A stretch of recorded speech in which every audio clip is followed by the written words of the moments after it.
Fala pessoal, tudo bem com vocês? Vamos falar de São Paulo? A tentativa por Benedetto e a necessidade de reforços. Vem problemas pela frente. Chega mais, eu sou o Chico Garcia, inscreva-se no canal e vamos juntos.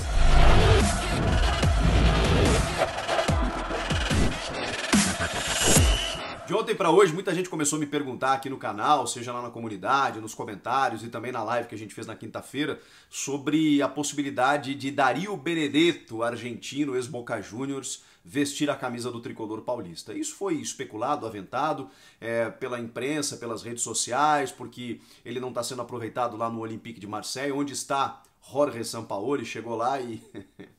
O gringo é um pouquinho temperamental, né? Às vezes não aproveita certos jogadores.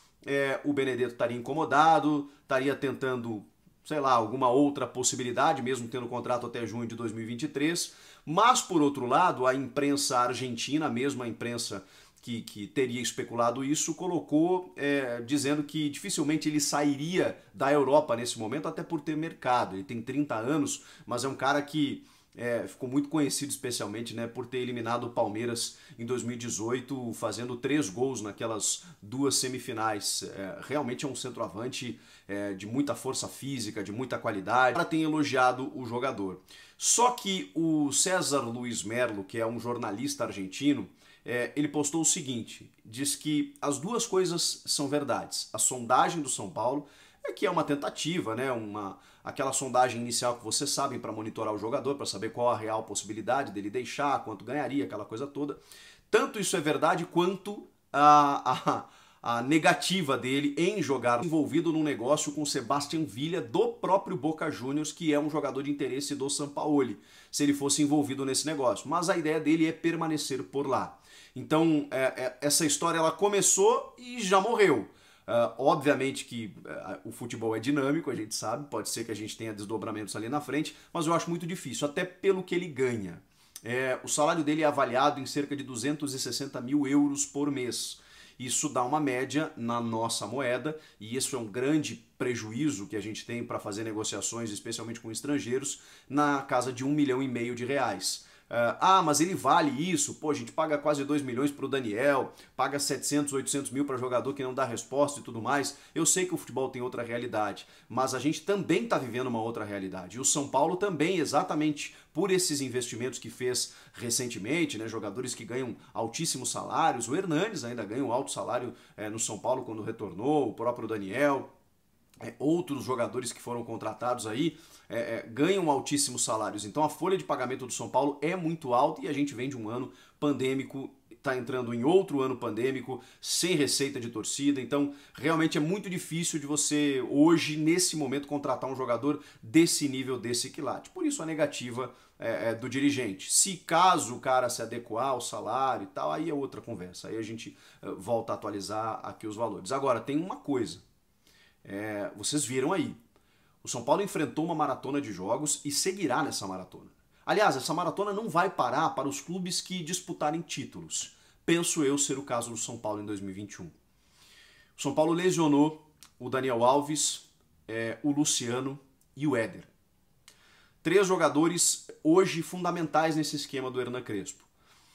O Daniel não costuma se machucar. Pelo menos não foi assim na temporada passada, mesmo voltando. Bom, já tinha voltado no ano anterior, mas ele conseguiu jogar praticamente todos os jogos com o Fernando Diniz. O Fernando Diniz não tirava o Daniel, mesmo quando ele não vivia lá uma grande fase. E ele não teve problemas físicos. Só que, realmente, a sequência é muito grande. E aí, estourou. Teve lesão muscular no jogo contra o Racing. O mesmo vale para o Luciano.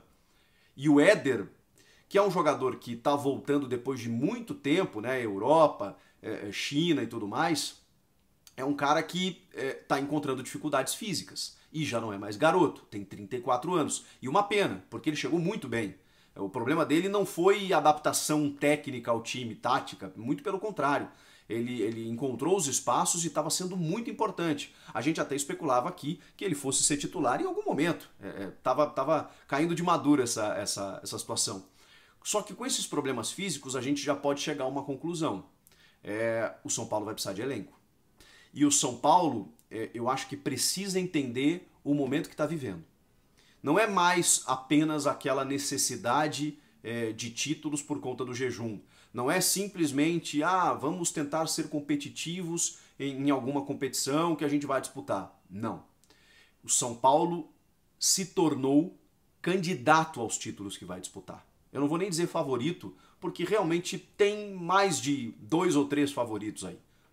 Vai ser uma temporada muito competitiva no Brasil, com os times que mais investiram aí, Flamengo, Palmeiras, Galo e o São Paulo, e dá para colocar a dupla Grenal aí correndo por fora.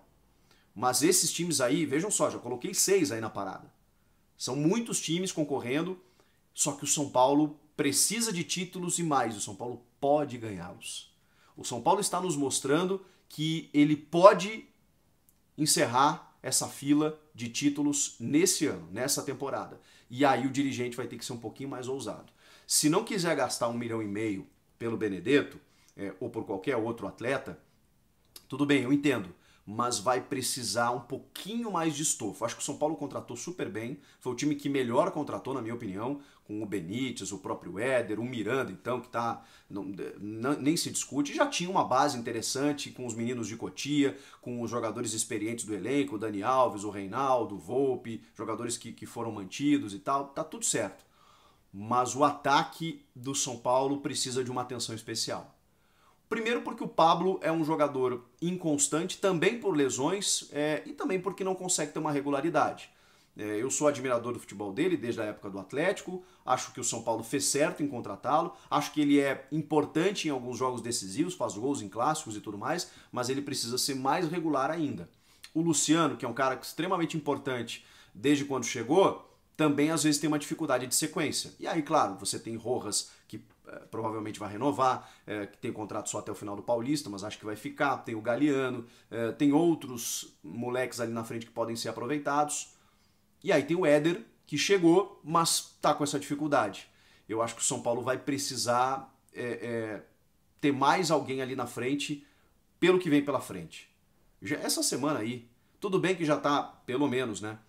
Encaminhado na Libertadores, encaminhado no Campeonato Paulista, né? O final de semana pode poupar jogador, é o que vai ter que fazer, mas na sequência é pauleira. É reta final da fase de grupos da Libertadores, aí você precisa ter uma boa colocação, reta final de Paulista, vai ser muito importante o São Paulo ganhar esse Paulistão, e com o Santos fora, se o Palmeiras ficar fora também, se apresenta aí uma condição muito boa para o São Paulo ser campeão. Então, o São Paulo precisa entender o seu momento. É o momento de ser campeão. E para ser campeão, precisa de pequenos ajustes. Se não for o Benedetto, que seja outro. Surgiram aí alguns nomes para o ataque do São Paulo. Inscreva-se no canal, comenta aqui embaixo. Eu volto na próxima. Tchau!